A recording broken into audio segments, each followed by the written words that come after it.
Hello mommies, welcome to women दुनिया।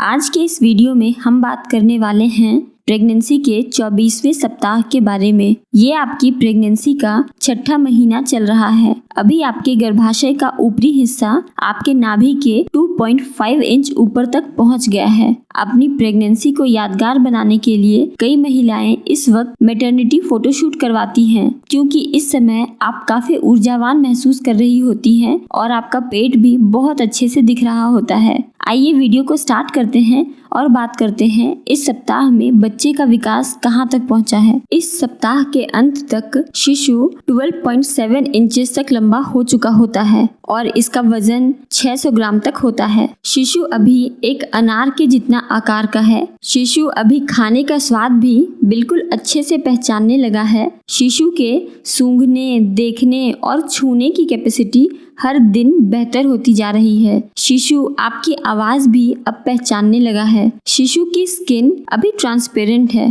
पर आने वाले हफ्तों में धीरे धीरे उस पर चर्बी चढ़ना शुरू हो जाएगी। आइए अब हम जानते हैं इस सप्ताह में आपके शरीर में क्या बदलाव आप महसूस करेंगी। अभी आपकी नाभि ऊपर की तरफ उभर सकती है। इसका कारण है आपका शरीर अधिक मात्रा में एमनियोटिक फ्लूइड बनाने लगा है, जिससे आपका गर्भाशय नाभि पर दबाव बनाता है और नाभि बाहर की तरफ निकल जाती है। इसे आउटी बेली बटन भी कहते हैं। इससे होने वाली माँ और शिशु को कोई खतरा नहीं होता, ना ही इसे बाहर आने से रोका जा सकता है। ये प्रेगनेंसी के बाद अपने आप ही पहले जैसा हो जाता है। प्रेगनेंसी के कुछ लक्षण ऐसे होते हैं जो हमें पूरी गर्भावस्था के दौरान परेशान करते रहते हैं। उनमें से ही कुछ लक्षण है कब्ज की शिकायत होना, गैस बनना, पेट फूलना, बिना खाए ही पेट भरा भरा लगना, खट्टी डकार, सीने में जलन, बदहजमी आदि। इन सब के लिए प्रेगनेंसी हार्मोन और आपका बढ़ता हुआ गर्भाशय ही जिम्मेदार होता है। इससे बचने के लिए आप फाइबर युक्त आहार अधिक लें,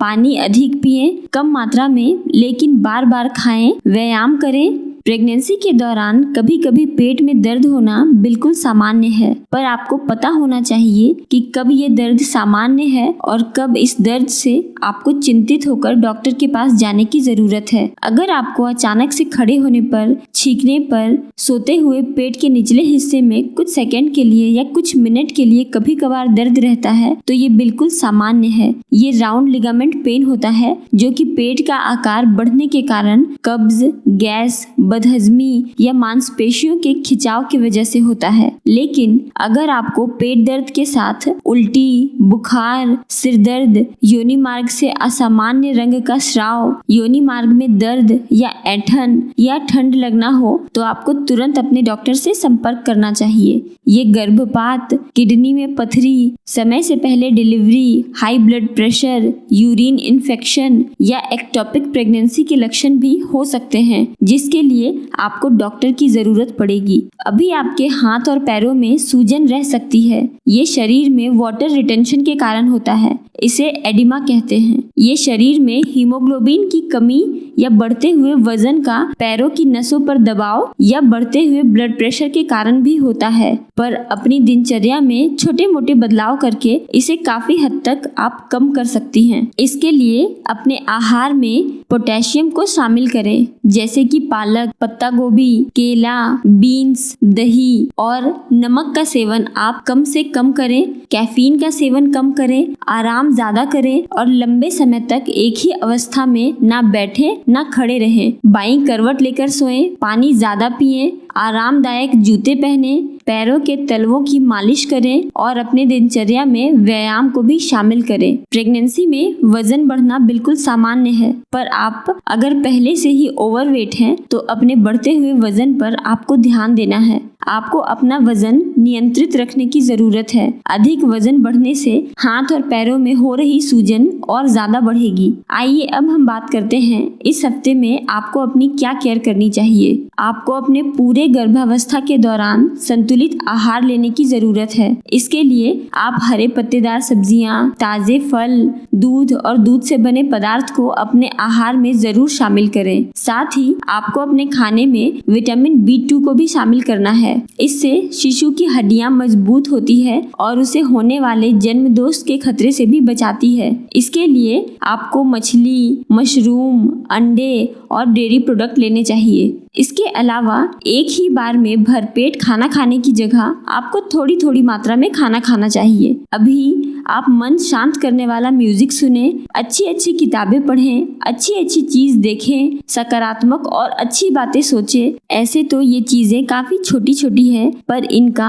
आपके गर्भ में पल रहे शिशु पर बहुत अच्छा प्रभाव पड़ता है। इसके अलावा आप अपने पेट पर अपना हाथ कभी कभी फेरती रहें। इससे शिशु अभी से आपका स्पर्श महसूस कर पाएगा और जन्म के बाद आपको और आसानी से पहचानेगा। आइए अब हम जानते हैं इस हफ्ते में आपको क्या नहीं करना चाहिए। गर्भावस्था के दौरान आपको खुद को बिल्कुल तनाव मुक्त रखना है। आपको अभी गर्भावस्था में रोना भी नहीं चाहिए। ऐसे में अगर आप खुश रहेंगी तो आपका शिशु भी गर्भ में खुश रहेगा और हो सकता है वो अपनी बढ़ती हुई हलचल के जरिए आपको अपनी खुशी भी जाहिर करे। होने वाली माँ का तनाव में रहने से, दुखी रहने से या रोने से गर्भ में पल रहे शिशु पर बहुत बुरा असर पड़ता है। आपको अपने बढ़ते हुए वजन पर भी ध्यान देते रहना है। अधिक वजन बढ़ाने से प्रेगनेंसी में कई तरह की परेशानियां हो सकती है, जैसे कि पैरों में सूजन, ऐंठन या दर्द, थायराइड, हाई ब्लड प्रेशर, समय से पहले डिलीवरी आदि की समस्या आपको हो सकती है। साथ ही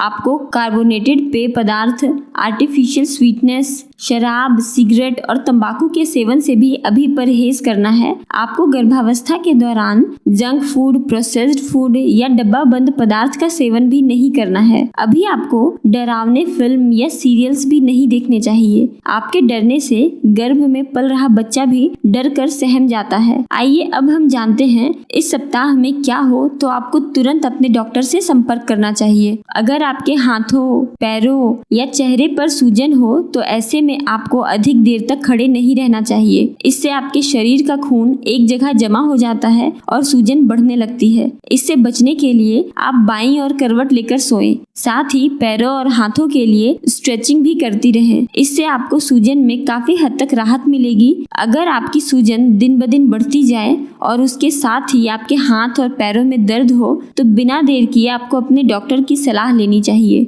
इसके अलावा पेट के निचले हिस्से में दर्द होना गर्भावस्था का बहुत ही सामान्य लक्षण है, पर अगर ये दर्द असहनीय हो जाए और साथ ही योनि मार्ग से रक्तस्राव होने लगे तो आपको अनिवार्य रूप से अपने डॉक्टर से मिलना है। इसके अलावा इस हफ्ते आपको स्वाइन फ्लू का टीका भी लगवाना चाहिए। इससे गर्भवती महिला के शरीर में एंटीबॉडी बनने लगता है जो विभिन्न प्रकार के रोगों से लड़ने में सहायक होते हैं और प्लासेंटा से जुड़े गर्भनाल के जरिए ये एंटीबॉडी होने वाले शिशु के शरीर तक पहुंच जाता है। तो ये वीडियो थी प्रेगनेंसी के 24th वीक के बारे में। अगर ये वीडियो आपको पसंद आई हो तो इसे लाइक, शेयर और सब्सक्राइब करें। साथ ही वीडियो से रिलेटेड अगर आपकी कोई क्वेरी हो तो हमें कमेंट करें।